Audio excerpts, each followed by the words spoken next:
저희 오늘 같이 나눌 우리 하나님 말씀 디모데전서 1장 12절부터 20절까지 말씀입니다. 제가 봉독하도록 하겠습니다. 나를 능하게 하신 그리스도 예수 우리 주께 내가 감사함은 나를 충성되이 여겨 내게 직분을 맡기심이니 내가 전에는 비방자요 박해자요 폭행자였으나 도리어 긍휼을 입은 것은 내가 믿지 아니할 때에 알지 못하고 행하였음이라. 우리 주의 은혜가 그리스도 예수 안에 있는 믿음과 사랑과 함께 넘치도록 풍성하였도다. 미쁘다 모든 사람이 받을 만한 이 말이여, 그리스도 예수께서 죄인을 구원하시려고 세상에 임하셨다 하였도다. 죄인 중에 내가 괴순이라. 그러나 내가 긍휼을 입은 까닭은 예수 그리스도께서 내게 먼저 일체 오래 참으심을 보이사 후에 주를 믿어 영생 얻는 자들에게 본이 되게 하려 하심이라.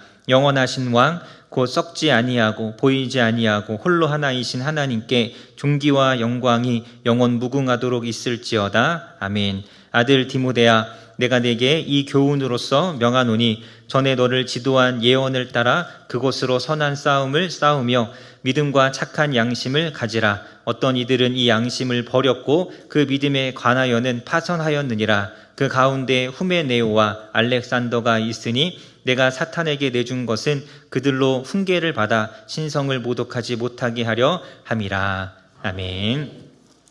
저희가 우리 지난 시간에 우리 디모데전서 1장 우리 앞부분을 이렇게 살펴보면서 바울이 디모데를 에베소 교회에 남겨둔 이유에 대해서 우리가 같이 살펴봤습니다. 그래서 다른 교훈, 이 거짓된 왜곡된 이 말씀을 가르치는 사람들을 막고 교회 안에 바른 교훈을 가르치도록 하기 위해서 디모데를 남겨두었죠.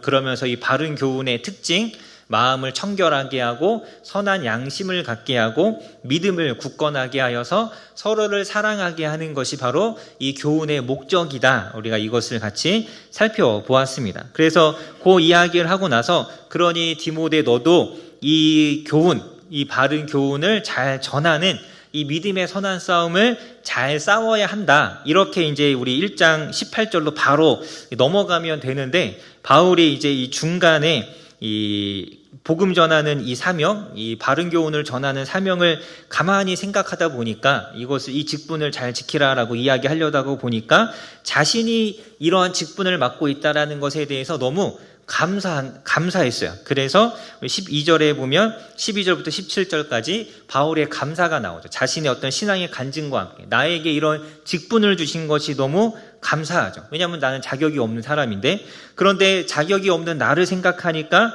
이 죄인 중에 괴수였던 나를 구원하신 것도 너무나 감사합니다. 그래서 12절부터 17절까지는 나에게 직분을 주신 것과 또 정말 이 구원받을 수 없는 자격 없는 나를 구원하신 것, 이것에 대한 바울의 이 감사의 고백과 찬양이 이 12절부터 17절까지 등장을 합니다. 그리고 18절부터는 이제 앞에서 이야기하던 대로 이 믿음의 선한 싸움, 바른 교훈을 전하는 이 믿음의 선한 싸움을 너의 직분을 잘 감당해라. 이렇게 바울이 이야기합니다. 그래서 오늘 이 내용들을 우리가 같이 한번 살펴볼 텐데요. 말씀드린 것처럼 12절부터 17절 바울이 하나님 앞에 감사하는 두 가지가 있죠. 첫 번째는 직분을 주신 것이고 두 번째는 나를 구원하신 것입니다. 순서는 원래 구원하시고 직분을 주신 것이지만 이 직분에 대한 이야기를 하다 보니까 직분에 대한 감사가 먼저 나오고 그리고 나를 구원하신 구원에 대한 감사가 같이 나옵니다. 우리 12절, 13절 두 절을 우리 같이 한번 읽어보도록 하겠습니다. 우리 같이 한번 읽겠습니다. 시작.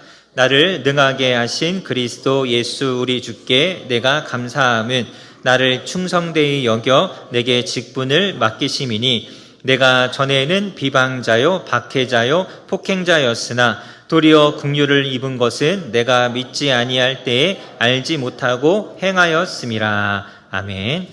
바울은 먼저 자격 없는 자신에게 이 직분 주신 것에 대해서 감사합니다. 여러분, 우리 바울이 어떤 사람이었는지, 예수님 믿기 전에 어떤 사람이었는지 우리가 너무나 잘 알고 있잖아요. 교회를 핍박하고 박해하는 사람이었고 이 그리스도인들을 잡아다가 가두고 심지어는 죽이는 일에까지 관여했던 사람이 바로 이 바울이죠. 이 바울. 그 바울이 과거에 했던 일들을 생각한다면 그가 복음을 위해서 충성할 것이라고는 도저히 생각할 수 없는 사람입니다. 그렇지만 그런 바울을 하나님께서 직분을 주셨고 또 오늘 12절 말씀해 보면 이 직분을 감당할 수 있는 능력도 주셨죠.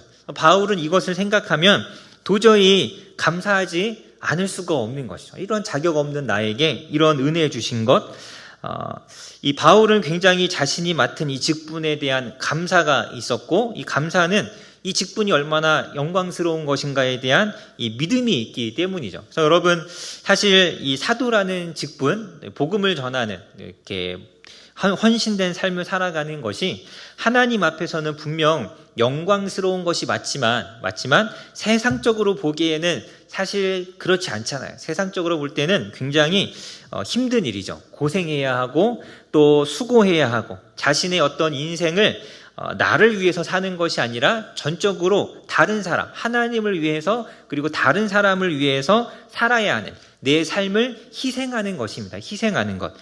다른 사람들이 당연하게 누리는 것을 누리지 못하고 마땅히 자신의 권리를 주장하지 못하고 포기해야 할 때가 있고 맛있는 거, 재미있는 거, 좋은 곳에 가는 거 이런 것들을 좀 포기해야 하는 것이 헌신된 삶입니다. 세상적인 어떤 출세나 성공, 어떤 명예, 인기, 어떤 세상에서 누릴 수 있는 지위 그리고 거기에서 따라오는 안락하고 편안한 삶. 사도 바울은 이것을 다 포기하고 예수님을 따르고 헌신한 것이죠. 세상 사람들의 눈에 보기에는 미친 짓이죠. 미친 짓. 그래서 우리 사도 바울이 이 감옥에 가이사랴 빌립보에 갇혀 있을 때 이 총독에게 이야기하잖아요. 베스도에게 막 이야기했더니 이 베스도가 이야기하잖아요. 내가 미쳤구나. 막 이렇게 복음을 위해서 살아가는 것을 사람들이 보기에는 미쳤다. 막 그렇게 취급할 만한 그러한 일입니다. 세상적으로 하나도 영광스럽지 않은 것인데 바울은 이것에 대해서 불평하는 것이 아니라 오히려 이것을 영광스럽게 생각하고 이것이 하나님의 은혜라고 내 안에 은혜가 넘치는 것이다라고 고백하죠. 14절에 보면 우리 주의 은혜가 그리스도 예수 안에 있는 믿음과 사랑과 함께 넘치도록 풍성하였도다. 하나님의 넘치는 은혜로서 내가 이 직분을 맡고 있다라는 것을 굉장히 자랑스럽게 이야기하고 또 이것에 대해서 정말 굉장히 하나님 앞에 감사하고 있습니다. 여러분은 어떠십니까? 여러분에게도 우리에게도 하나님께서 직분을 주셨잖아요. 땅끝까지 이르러 증인이 되라는 증인의 직분을 주셨고 복음을 전하는 이 직분자로서 복음을 전하는 사명자로서 우리를 하나님께서 부르셨습니다. 여러분 안에도 이 직분에 대한 감사가 있으십니까? 이것이 정말 영광스러운 것이다. 이런 것이 확실하게 있으신가요?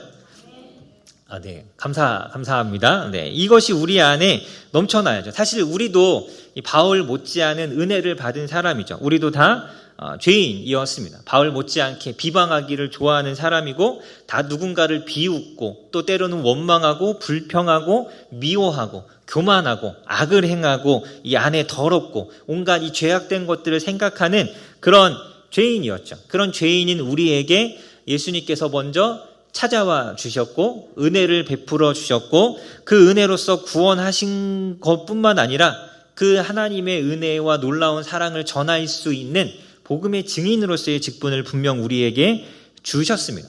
여러분 우리가 이것을 분명하게 믿는다면 나에게 이 믿음이 있다면 이것이 영광스럽다라는 것을 우리가 확신한다면 정말 그런 확신이 있다면 우리도 바울처럼 이것에 대한 감사 그리고 감사뿐만 아니라 어디를 가나 이것을 좀 이렇게 알리고 싶어하는 그런 마음이 우리 안에 있어야 하는 것이죠. 오늘 말씀도 잘 보면 사도 바울이 디모데에게 해야 할 일이 무엇인지를 막 설명하다가 갑자기 자기 이야기를 하잖아요. 이것을 생각하면 감사하지 않을 수 없고 내가 받은 은혜를 말하지 않고는 견딜 수 없는 것입니다. 그래서 막 이렇게 이것을 너무나도 자연스럽게 갑자기 자기의 이야기로 확 이렇게 이야기합니다. 그런데 이런 모습이 디모데 전서에만 있는 것이 아니라 로마서나 고린도 전후서나 뭐 빌립보서나 바울의 서신을 보면 항상 뭔가를 막 이야기하다가 갑자기 자기가 받은 은혜 이야기하면서 하나님을 찬양하는 장면들을 우리는 종종 찾아볼 수 있습니다. 바울 안에는 항상 이것에 대한 감사가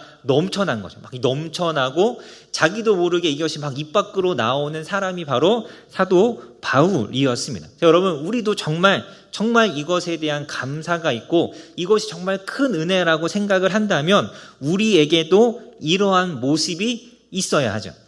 자연스럽게 나오게 되는 것입니다. 내가 막 이렇게 마음속에서 의식적으로 막 예수님을 전해야지. 오늘 내가 저 사람 만나면 꼭 내가 예수님을 이야기를 하고 말겠어. 막 이런 막 이렇게 노력도 필요하겠지만 그렇게 막 해서 막 억지로 막 예수님 이야기 막 교회 오라는 이야기 한 번 나오고 막 이러는 것이 아니라 그냥 이야기하다 보면 자연스럽게 내가 왜 예수님을 믿게 되었는지에 대한 이야기가 나오고 그 예수님을 향한 나의 마음과 나의 사랑이 자연스럽게 이렇게 우리의 삶에서 나와야 하는 것입니다. 이렇게 스며 나오는 거죠. 스며 나오는. 이렇게 나와 함께하는 사람들은 이렇게 얘기하다 보면 어느새 교회 이야기하고 있고 막 나랑 같이 이야기하고 있는데 이 사람이 어느새 또 자기가 만났던 예수님 이야기하고 있고 이 사람만 만나면 이상하게 대화가 자꾸 저쪽으로 가지 라는 것이 자기도 모르게 어느 순간 그러고 있다라는 걸 발견하게 될 만큼 우리의 입에서 이 믿음이라는 것이 하나님께 받은 은혜라는 것이 자연스럽게 흘러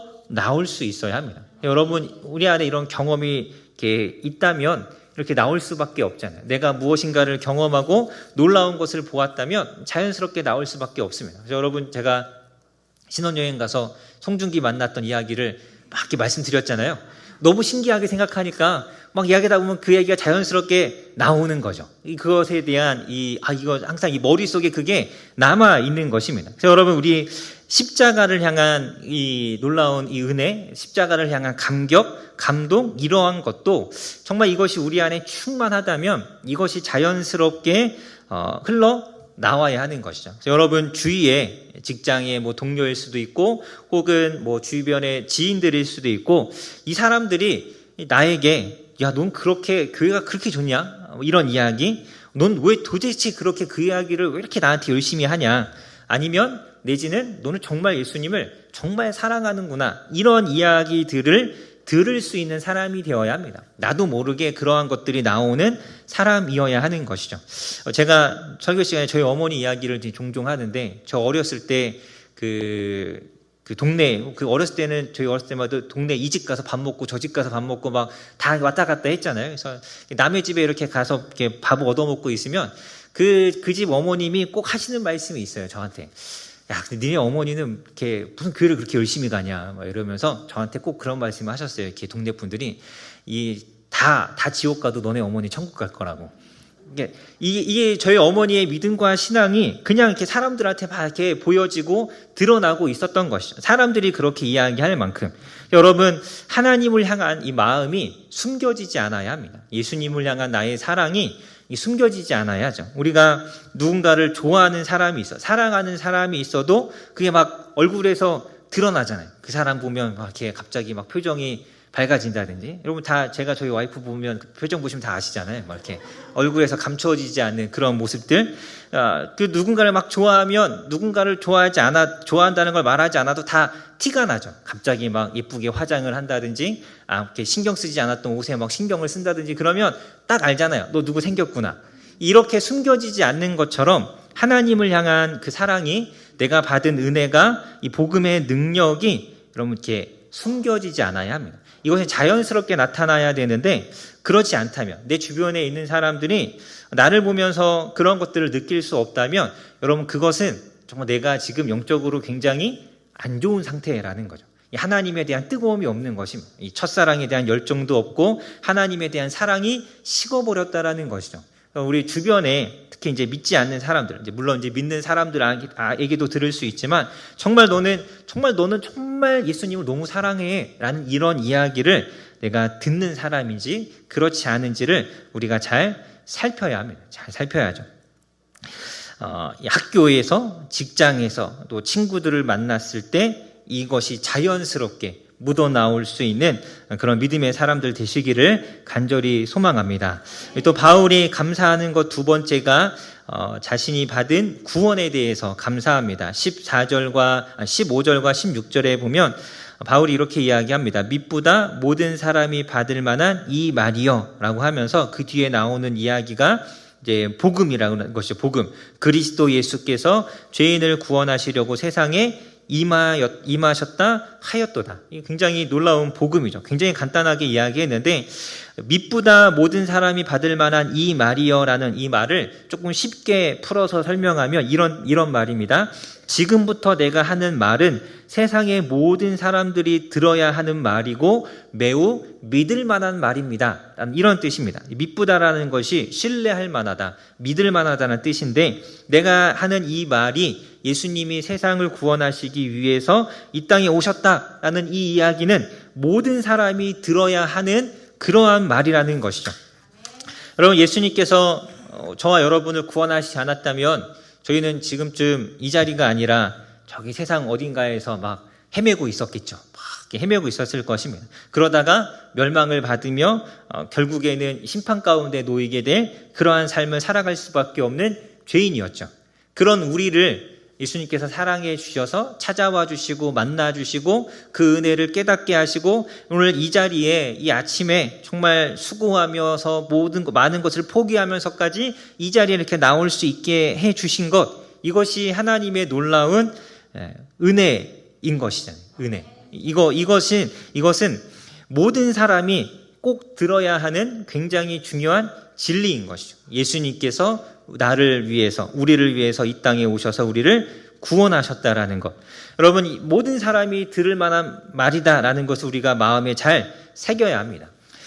어떻게 하면 세상에서 잘 살 수 있는가? 어떻게 하면 세상에서 성공하고, 어떻게 하면 세상에서 출세하고, 어떻게 공부하면 더 좋은 대학에 가고, 어떻게 준비하면 더 좋은 직장에 취업하고, 어떻게 하면 돈을 더 잘 벌 수 있는가?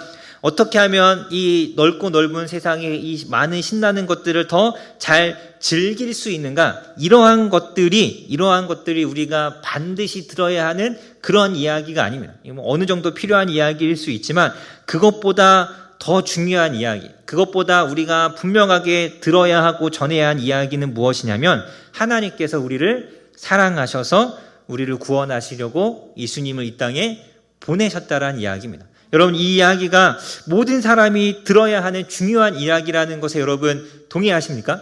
여러분 믿으신가요? 우리가 이것을 잘 전할 수 있어야 합니다. 이 놀라운 이 은혜, 예수님께서 우리를 위해서 하늘의 영광을 버리고 그것도 그냥 오신 것이 아니라 인간의 몸을 입고 이 땅에 오셨다라는 것 우리가 반드시 기억해야 하고 새겨야 하고 전해야 하고 모든 사람에게 들려주어야 하는 그런 이야기입니다. 그래서 자신이 받은 이 구원에 대해서 이야기하면서 우리 15절에 보면 그러면서 바울이 또 고백하죠. 죄인 중에 내가 괴순이라. 내가 받은 이 구원이라는 것을 생각해 볼 때 그 구원에 자신을 비추어 보니까 바울이 고백할 수 있는 말이 이거밖에 없습니다. 죄인 중에 내가 괴수였다. 내가 정말 이 죄인 중에 가장 악한 죄인이었다라는 것이죠. 베스트 오브 베스트의 죄인이었습니다. 악한 그런 죄인이었다라는 것을 그가 고백할 수밖에 없었던 것이죠.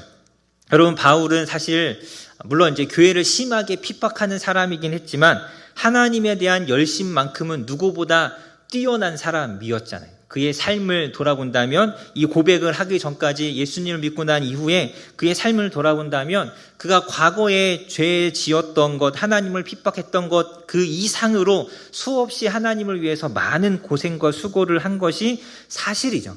그럼에도 불구하고 여전히 그가 복음을 생각하면 자신이 얼마나 큰 죄인인지를 고백할 수밖에 없었습니다. 여러분, 우리도 마찬가지죠. 우리도 복음이라는 것을 생각할 때 항상 이러한 고백이 있어야 합니다. 내가 정말 하나님 앞에 큰 죄인인데 정말 큰 은혜로서 구원받았다라는 이 분명한 고백이 우리에게 있어야 합니다. 여러분, 우리가 사도 바울보다 나은 사람일까요? 사도 바울은 예수님 엄청 교회를 핍박하던 사람이긴 했지만 과연 우리가 사도 바울보다 조금 나은 사람이라고, 나는 죄인 중에 괴수까지는 아니야 라고 이렇게 생각할 만한 그러한 사람인가요, 우리가? 그러지 않잖아요. 우리도 사도 바울 못지않게 죄인 중에 개수죠. 특히 여러분, 저는 이제 여기 계신 분들, 많은 분들이 그런 분들이 계시겠지만, 저는 모태 신앙입니다. 모태 신앙. 어려서부터 부모님의 신앙, 어머니의 신앙을 따라서 신앙생활을 하고 예수님을 배웠죠. 그런 제가 죄인이 아니고 나는 죄인 중에 개수는 절대 아니다, 이렇게 말할 수 있을까요?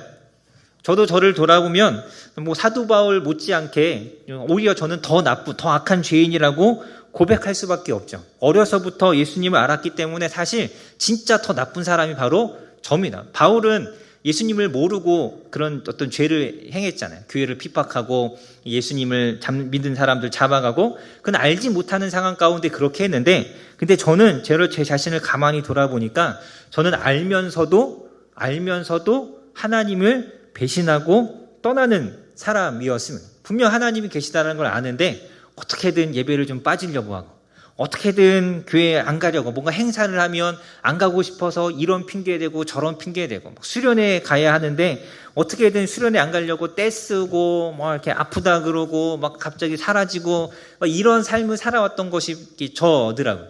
내가 분명 예수님을 믿는다라고 하면서, 안다라고 하면서도 그렇게 신앙의 이 모습, 믿음의 모습대로 살아가지 않으려고 했던 이 저를 돌아보니까, 몰라서 이렇게 한 바울보다 알면서 이렇게 한 제가 더 나쁜 사람이더라고요. 제가 더 큰 죄인인 것이죠. 여러분, 우리가 다 그렇지 않습니까? 제가 이제 예전에도 한번 말씀드렸지만, 어렸을 때 교회 가야 되는 시간인데 제 동생이랑 같이 이렇게 이야기해서 교회 가는 시간에 집에서 나와서 놀이터에서 막 놀다가 교회 끝나는 시간에 맞춰서 이렇게 집에 싹 들어가서 완전 범죄를 꿈꾸며 막 이렇게 들어갔다가 이제 그것이 이제 발각이 돼서 엄청 혼나고, 그러한 죄인이잖아요. 그런 죄인. 어떻게든 하나님 말씀대로 안 살려고 하고, 어떻게든 내가 하고 싶은 대로, 내가 원하는 대로 살려고 하는 그 죄인이 바로 나인 것이죠. 예수님을 믿는다고 하면서도 그렇게 죄를 짓고 살아가는 것이 바로 저의 모습인 것입니다. 저의 모습. 여러분, 우리의 모습인 것이죠. 여러분, 우리가 이렇게 큰 죄인이라는 것을 깨달아야죠. 분명하게 기억해야 하고, 우리가 이것을 깨닫는다면 절대로 교만할 수 없습니다.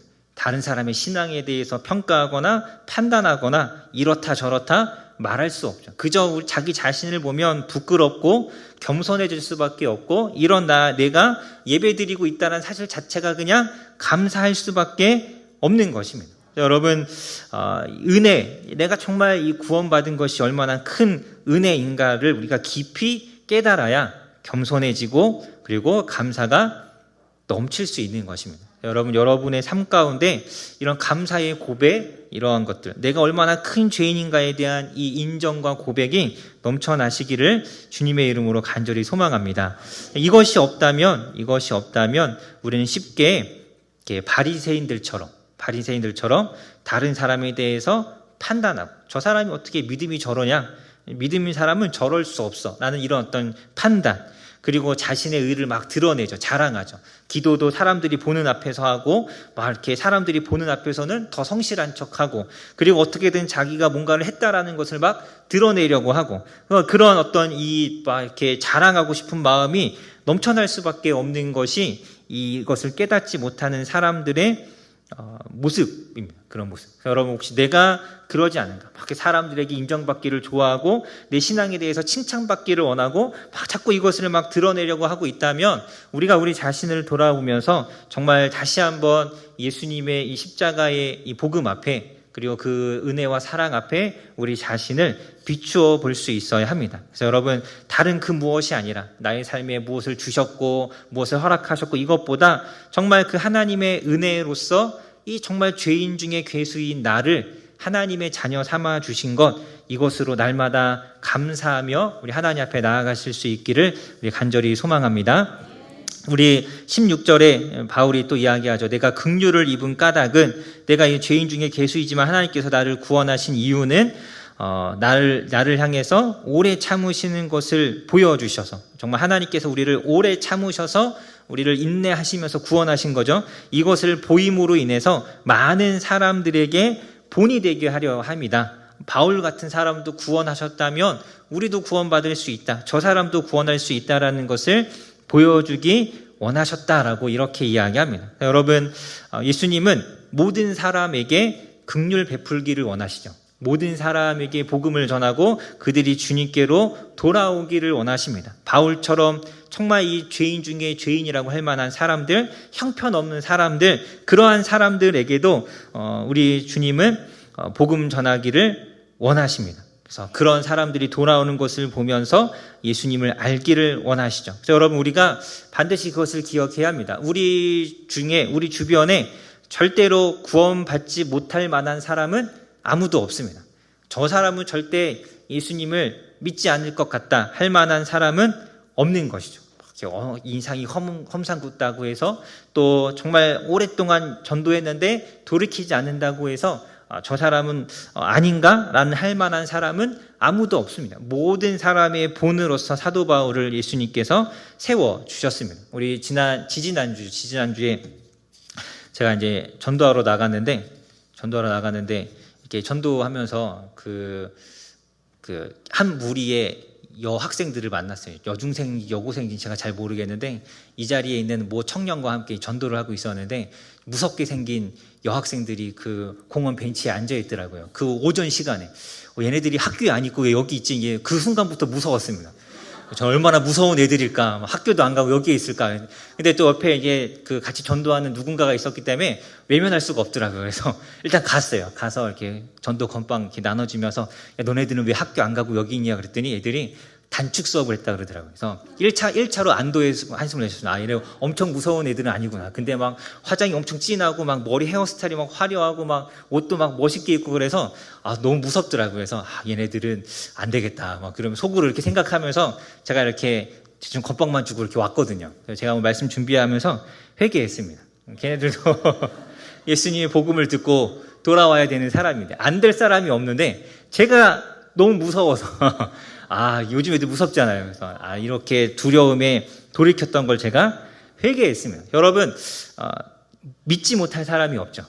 돌이키지 못할 사람은 아무도 없습니다. 복음이 선포되면 사도 바울이 정말 예수님 믿을 것 같은 사람은 절대 아니었잖아요. 예수님 믿는 사람들을 잡아 가두고 핍박하고 죽이는 것에 찬성하고 손을 흔들었던 그러한 사람조차도 예수님께서 구원하셨다면 이 땅에 예수님을 믿지 못할 사람은 아무도 없습니다. 여러분, 우리가 이러한 마음으로 누구에게나 다가가서 담대하게 이 복음 전하실 수 있기를 간절히 소망합니다. 18절부터 20절까지는 계속 이야기하던 이 복음 전하는 이 직분과 사명, 이것을 잘 감당해라. 이것이 이제 사도 바울의 권면이죠. 18절 말씀해 보면 디모데야, 내가 내게 이 교훈으로서 명하노니 전에 너를 지도하던 예언을 따라 그곳으로 선한 싸움을 싸우라라고 합니다. 19절에도 보면 믿음과 착한 양심을 가지라라고 이야기하죠. 이 예언을 따라라고 되어 있는데 이 예언이 무엇인가에 대해서는 좀 해석이 좀 이렇게 다양하게 있는데 보통 이제 좀 보수적인 우리 신학에서는 바울에게서 배운 하나님의 말씀, 하나님께 이렇게 받은 말씀 정도로 이렇게 해석을 합니다. 어떤 특별한 예언이 있었다라고 이제 하시는 분들도 있지만 아마 이게 앞뒤 문맥이나 상황을 봤을 때는 하나님의 말씀, 배운 그 말씀을 잘 전하라라는 이런 의미로서 해석하는 것이 가장 합당한 것 같습니다. 그래서 선한 싸움을 싸우라는 것도 바로 이 복음을 잘 전하라라는 것이죠. 이게 왜 싸움인가 하면 우리 앞에서 우리 지난 시간에 이야기했지만 교회 안에 다른 복음을 전하는 사람이 있습니다. 다른 복음을 전하는 사람이 있고 바울은 올바른 복음을 전해야 하는 사람이죠. 그래서 이렇게 거짓된 잘못된 교훈과 올바른 교훈이 서로 부딪히잖아요. 사람들에게 서로 이것이 전해지고 어떻게든 사람들로 하여금 올바른 하나님의 말씀을 듣게 해야 하는 것이 이 디모데의 사명이었는데 그렇지 않은 교훈과 올바른 교훈이 서로 부딪히는 것이기 때문에 이것을 싸움이라고 이야기합니다. 근데 이 선한 싸움을 싸울 때 이렇게 유의해야 될 것이 한 가지가 있는데요. 19절에 보면 믿음과 착한 양심을 가지라라고 합니다. 그러니까 이 말씀을 전하는 사람으로서 살아갈 때 믿음, 전적으로 하나님만 의지하는 것이죠. 이 믿음과 그리고 착한 양심, 우리 지난주에 이야기했던 선한 양심과 동일한 것인데 옳고 그른 것을 구분하고 옳은 것을 행하려고 하는 마음, 쉽게 이야기하면 윤리라고 하죠. 하나님 앞에 올바른 윤리, 이것이 있어야 한다라고 이야기합니다. 그러면서 말하기를 어떤 이들은 이 양심을 버렸고 그래서 믿음에서도 파선하였다. 양심을 버렸더니 믿음에서도 떨어져 나갔습니다. 그 가운데 후메네오와 알렉산더가 있는데 이들을 바울이 사탄에게 내어주었다라고 하죠. 사탄에게 내어주었다라는 말은 이 교회에서 출교시켰다라는 뜻입니다. 교회 밖으로, 교회에 들어오지 못하도록 제명했다라는 것이죠. 그래서 교회는 하나님 안에서 믿음 생활을 바르게 하지 않을 때, 어떤 이 말씀을 제대로 따르지 않을 때 징계할 수 있는 권리가 있죠. 교회를 지켜야 하기 때문에 징계하는 것이고, 또 이것은 영구적으로 그 사람을 버리는 것이 아니라 이 출교를 당함으로 인해서 자신을 돌아보고 자신의 어떤 이 악했던 이런 것들을 돌이켜서 회개하고 돌아오도록 하기 위한 그러한 행위입니다. 완전히 이제 버렸다라는 뜻이 아니죠. 그래서 교회 공동체에서 떨어져 나감으로 인해서 이것이 얼마나 소중한 것이었고 자신이 얼마나 큰 은혜 안에 있었는가를 깨닫게 하기 위한 이제 그러한 것입니다. 이제 요즘은 이제 교회가 이렇게 하면 교회가 여기만 있냐 그러고 이제 슉 가버리시니까 제대로 잘 안 될 때가 있긴 하지만, 그렇지만 이제 그렇게 함으로 인해서 이들을 돌이키도록 하기 위한 것입니다. 어쨌든 이 선한 양심을 따르지 않으면 믿음에서도 떨어진다라는 것을 우리가 조금 유의해 볼 필요가 있습니다. 주목할 필요가 있죠. 여러분, 우리가 선한 양심, 하나님 보시기에 옳은 대로 행동하는 것이 굉장히 중요한 이유가 이 행위와 이 순종과 이 실천이 없으면 믿음에서도 멀어질 수도 있습니다. 단적인 예로 우리 예배를 든다면 예배 드리기가 너무 귀찮고 피곤하고 힘들죠. 토요일 날 막 재밌게 놀다가 아침에 일어나는 것도 너무 귀찮고, 내가 그냥 혼자 하나님 잘 믿으면 되지, 뭐 꼭 교회에 가서 예배 드려야 될까? 그냥 혼자 온라인으로 예배 드려야겠다라고 생각하고 그냥 이렇게 예배를 이렇게 혼자 온라인으로 드리다가 교회를 한두 번 이제 안 가다 보면 교회를 어쩌다가 한두 번 안 갔지만 시간이 좀 지나면 어쩌다가 한두 번 가게 되고, 그러다 보면 아예 이제 교회와는 멀어지게 되죠. 그러면 그 신앙이 제대로 잘 세워져 가느냐? 결코 그렇지 않습니다. 이게 수련회 같은 거, 기도회 간다고 했을 때, 막 거기 좀 이렇게 가면 기도만 1시간, 2시간씩 한다는데 너무 부담스럽다. 가지 말아야지. 안 가다 보면 믿음이 결코 자랄 수 없습니다. 그러다 보면 그만큼 그 자리에 세속적인 것이 들어올 수밖에 없고, 그만큼 우리의 믿음이 하나님과 멀어질 수밖에 없습니다. 이렇게 내가 마음에 어떤 이런 내 습관 중에 이렇게 거짓말하는 습관이 있는데 이것을 말씀을 듣고 내가 고쳐야 되는데 고치지 않는다. 순종함이 없다. 자꾸 거짓말하고 다른 사람을 속이다 보면 그러면 점점 더 많은 죄를 짓게 되고 또 믿음에서 멀어지게 되는 것이죠. 여러분, 하나님 앞에 옳은 대로 행하는 것은 굉장히 중요한 것입니다. 그것이 없으면 우리의 믿음도 흔들릴 수 있기 때문이죠. 분명 어떤 교회에서 중직자이고 또 목회자인데 이 습관처럼 몸에 배어있는 이 죄의 습관들을 끊어내지 못해서 결국은 그 죄 때문에 믿음에서도 떨어져 나아가는 사람들을 우리가 심심치 않게 듣고 보게 되죠.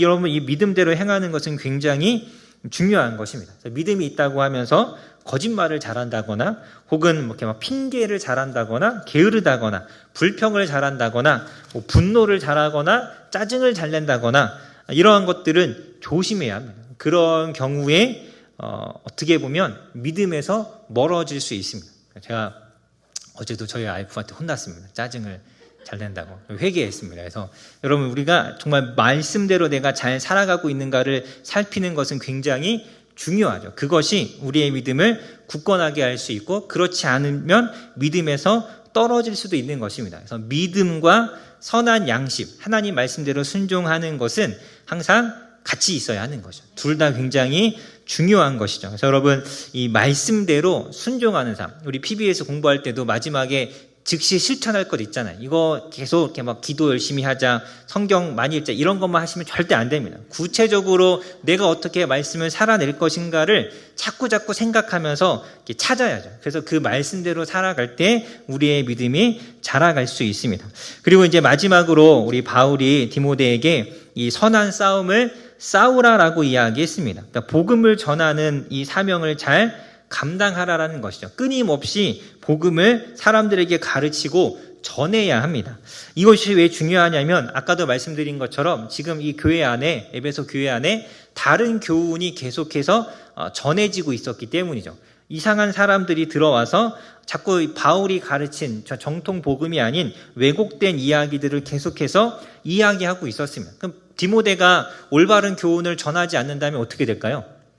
사람들은 잘못된 교훈만 계속 듣다가 잘못된 믿음을 가질 수밖에 없습니다. 그래서 이 올바른 교훈, 이 세상의 이 복음이라는 것을 우리가 이렇게 쉬지 않고 멈추지 않고 전하는 것은 굉장히 중요한 일입니다. 여러분, 이 에베소 교회뿐만 아니라 지금 이 세상도 쉴 새 없이 끊임없이 잘못되고 왜곡된 이 가르침과 믿음에 대한 것들이 끊임없이 이 세상 속에서 쏟아져 나오고 있잖아요.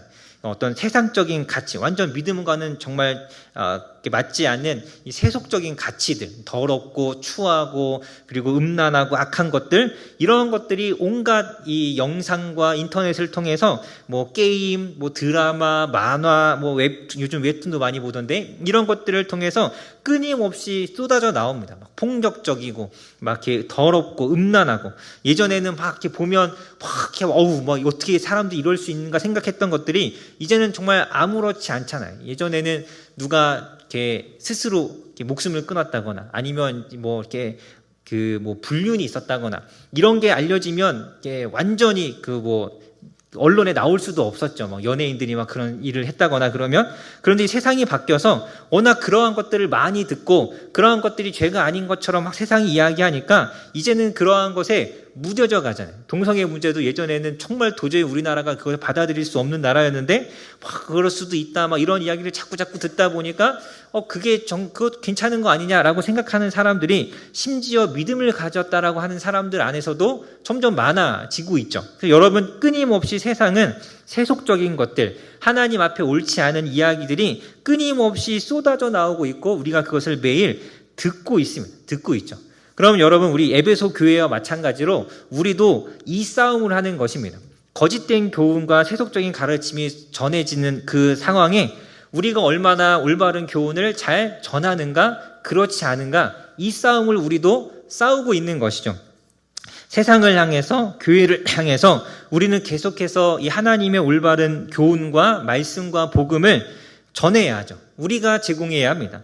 우리가 입을 닫아버리고 우리가 하나님 앞에 무엇이 옳고 그른지를 말하지 않는다면, 그렇다면 이 세상은 점점 그냥 그대로 악해질 수밖에 없는 것입니다. 제대로 전하지 않고 우리가 우리의 입술을 닫아버린다면 세상은 더 악해질 수밖에 없죠. 무엇보다 교회가 그렇게 흔들릴 수밖에 없습니다. 여러분, 우리 주일학교, 우리 아이들을 좀 한번 생각해 보면, 우리 학교에서 이 아이들은 수업을 통해서 또 친구들을 통해서 또 유튜브를 통해서 인터넷을 통해서 이 세속적인 것들을 계속 접하고 살아가잖아요. 그런데 이 아이들이 교회에 왔는데 그냥 교회 와서 막 이렇게 찬양이나 조금 부르다가 대충 설교 시간에 웃긴 이야기만 하다가 그냥 집으로 돌아간다면 이 아이들은 말씀을 듣지 못하는 것이죠. 가정에서 부모가 말씀조차 가르치지 않는다면 이 아이들이 세속적인 이야기만 듣고 자라가는 이 아이들이, 교회는 오지만 그런 이야기만 듣는 이 아이들이 어떻게 믿음을 가지고 어떻게 믿음 안에서 자라갈 수가 있겠습니까? 불가능한 일이죠. 불가능한 일입니다. 교회에서도 말씀이 선포되어져야 하고 가정에서도 부모를 통해 말씀이 가르쳐져야, 세속적인 이야기도 들었지만 말씀도 들어야 그래도 그나마 그 가운데 믿음을 가질 수 있는 것이죠. 그렇지 않으면 절대로 믿음이라는 것은 가질 수가 없습니다. 여러분, 한국교회가 다음 세대, 주일학교가 중요하다라는 걸 이야기하고 그 다음 세대라는 말이 나온 지가 거의 20년이 지났습니다. 20년. 제가 대학교 입학할 때부터 다음 세대 막 엄청 이야기했는데, 여러분, 그때 다음 세대 주일학교 아이들이었던 사람들이 이제는 30대가 됐죠. 여러분, 도대체 그때 주일학교 다니던 30대들은 다 지금 어디에 있을까요? 저희 교회만 해도 30대가 몇 명 없잖아요. 그렇게 많던 그 시대에 그 많은 믿음의 사람들이 다 교회를 떠나갔습니다. 그렇게 주일학교가 중요하다고 그렇게 이야기했는데, 그런데 정말 정작 중요한 말씀이 이 아이들에게 가르쳐지지 않았던 것이죠. 남아있는 사람이 없습니다. 주일학교뿐만이 아니죠. 우리 지금 교회 상태도 마찬가지입니다. 점점 우리가 가난한 성도가 늘어간다고 하잖아요.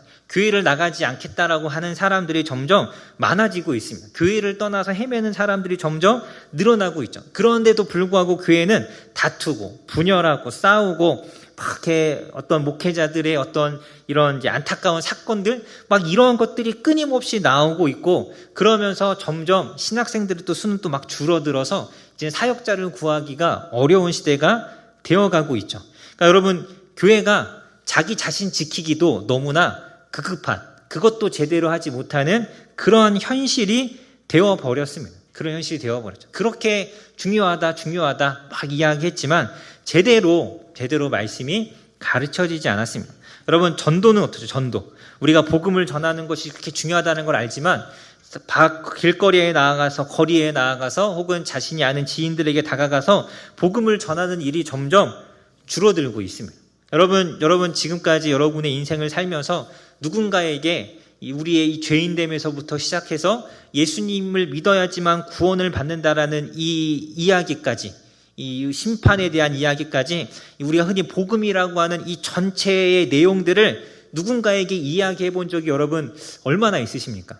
여러분, 지금까지 평생을 살아오면서 내가 정말 믿고 있고 진리라고 생각하고, 당연히 우리 앞에서 이야기했잖아요. 당연히 이야기해야 된다라고 이야기했던 이 복음을 처음부터 끝까지 하나님이 어떠한 분인지, 왜 우리가 그분을 볼 수 없는지, 이 죄가 무엇인지, 어떻게 죄의 문제를 해결할 수 있는지, 그리고 우리가 어떻게 그분을 우리의 마음에 영접할 수 있는 것까지 우리가 이것을 누군가에게 전체적으로 다 전하면서 이야기해 본 적이 여러분 얼마나 있으십니까?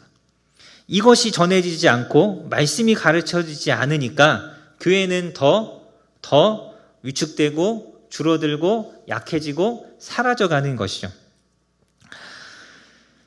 우리가 말을 하지 않으면, 우리가 전하지 않으면, 그러면 이렇게 질 수밖에 없습니다. 우리가 싸우는 선한 싸움이라는 것은 얼마나 복음을 전하느냐, 이 싸움인 거죠. 내가 복음을 전하느냐, 입을 다물고 있느냐, 이것이 우리가 싸워야 하는 싸움입니다. 여러분, 우리가 구제를 안 해서 세상이 약해지는 것일까요? 우리가 사회 참여를 안 해서, 환경보호를 하지 않아서 그래서 세상이 약해지고 이 세상이 망가지는 것입니까? 전혀 그렇지 않습니다. 복음을 전하지 않기 때문에 세상이 악해져 가는 것이고 세상이 멸망을 향해서 가는 것입니다. 세상에는 계속적으로 세속적인 것, 악한 것, 더러운 것, 이기적인 것, 정욕적인 것, 자극적인 것들이 쏟아져 나오는데, 수많은, 여러분 유튜브만 봐도 알잖아요. 하루에도 정말 수만 가지의 영상이 올라오는데 그것이 다 세속적이고 정욕적이고 자극적인 것들이에요. 그렇게 쏟아져 나오는 그런 세상에 내가 입을 다물어 버린다면, 내가 거룩한 것, 내가 영적인 것, 생명을 살리는 것, 사람을 구원에 이르게 하는 이 복음을, 이 말씀을, 예수님의 이름을 이야기하지 않는다면 여러분 아무런 의미가 없습니다. 세상이 문제가 아니라 교회도, 하나님 나라도 우리가 세울 수 없고 우리 영적인 싸움에 지는 것이죠. 이 안에서, 교회 안에서 우리끼리 누가 잘났느냐, 누가 더 신앙이 좋느냐, 누가 믿음이 더 좋으냐, 누가 더 거룩하게 살고 있느냐, 누가 더 성경 공부 잘하느냐, 우리끼리 아무리 따져봐야 아무런 의미가 없습니다. 밖에 나아가서 전하지 않는다면 우리끼리 잘하는 것이 무슨 의미가 있겠습니까? 물론 잘하는 거 중요하죠. 그런데 우리끼리 자랑하는 것이 중요한 것이 아닙니다. 그래서 예전에 그런 비유가 많았잖아요. 이 조명가게 안에서 전구가 아무리 반짝여봐야 의미 없다. 바깥에 어두운 데에 가서 빛을 발하야 그 전구가 가치가 있는 것이죠. 이렇게 환한데 제가 여기 촛불 하나 켜놓는다고 해서 그 촛불이 얼마나 환하게 보이겠습니까? 정말 보잘것없고 아무것도 아닌 것이죠. 하지만 캄캄한 밤에 어두운 곳에 그 작은 촛불이지만 그 하나가 켜진다면 그것이 그곳에서 가장 밝은 빛이 되잖아요. 내가 아무리 보잘것없고 내가 아무리 하나님에 대해서 잘 모르는 것 같아도 내가 세상에 나아가서 복음을 전하면, 그러면 내가 그 가운데서 가장 빛나는 별이 되는 것이죠. 가장 빛나는 빛이 되는 것입니다. 여러분, 우리는 내가 얼마나 밝은 전구이냐, 얼마나 큰 촛불이냐, 내가 얼마나 밝은 빛을 비출 수 있느냐, 이것은 중요하지 않습니다. 중요한 것이 아니라 어두운 곳에서 빛을 비추고 있느냐, 예수님을 알지 못하는 사람들에게 내가 복음을 전하고 있느냐, 이것이 정말 중요한 것이죠. 내가 밖에서 복음을 전하는 삶을 살고 있다면 그 사람이 가장 빛나고 아름다운 빛인 것이죠. 여러분, 요 아름다운 밝은 빛이라고 했더니 생각나는 노래가 하나 있더라고요. 요즘 엄청 유행하던 노래인데, 나는 반딧불인가? 제목이 반딧불인가? 뭐 나는 내가 빛나는 별인 줄 알았어요 하면서 자기가 알고 봤더니 벌레라 그러더라고요. 그런데 전 또 노래 제목 가사가 신기한 게, 자기가 벌레라고 하면서 괜찮대요. 자기는 빛나니까. 벌레가 빛이 나는지는 잘 모르겠지만, 개똥벌레라서 그런가요? 빛나는? 그렇군요. 그래서 스스로가 빛난다고 해서 빛나는 게 결코 아니잖아요. 우리는 난 빛나라고 해서 빛나는 것이 아니라, 우리가 복음을 전할 때 우리는 빛나는 빛이 되는 것이죠. 사람들 눈에는 좀 이렇게 별 볼 일 없는 벌레처럼 보인다 할지라도, 우리의 입술에서 복음이 선포되어진다면, 그러면 우리는 가장 빛나는 빛이 되는 것이죠. 우리 다니엘서 12장 3절에 이런 말씀이 있습니다. 잘 아는 말씀인데요. 지혜 있는 자는 궁창의 빛과 같이 빛날 것이요, 많은 사람을 옳은 대로 돌아오게 한 자는 별과 같이 영원토록 빛나리라. 여러분, 우리가 공부를 잘해야 별이 되는 것이 아닙니다. 돈을 많이 벌어야 빛나는 것이 아니고, 젊고 예쁜 사람이 반짝이는 것이 아닙니다. 보잘것없고 초라하고 형편없는 사람인 것 같아도 우리 입술 가운데 복음이 전해지고 예수님의 이름이 선포되어지고 나를 통해서 예수님의 사랑이 막 이렇게 스며 나온다면, 그러면 그 사람이 빛나는 빛인 것이죠. 여러분, 우리가 이 믿음의 선한 싸움을 싸워야 합니다. 절대 가만히 있지 않아야 합니다. 가만히 있느냐 전하느냐의 싸움이죠. 내가 얼마나 이 복음을 잘 전하느냐, 얼마나 내가 내 주변에 있는 사람들에게 예수님을 잘 이야기하고 있느냐, 여러분, 이것이 우리에게 굉장히 중요한 것이죠. 여러분의 삶을 통해서 이 빛을 발하는, 예수님의 이 복음을 전하는 삶 살아가시기를 주님의 이름으로 간절히 소망합니다.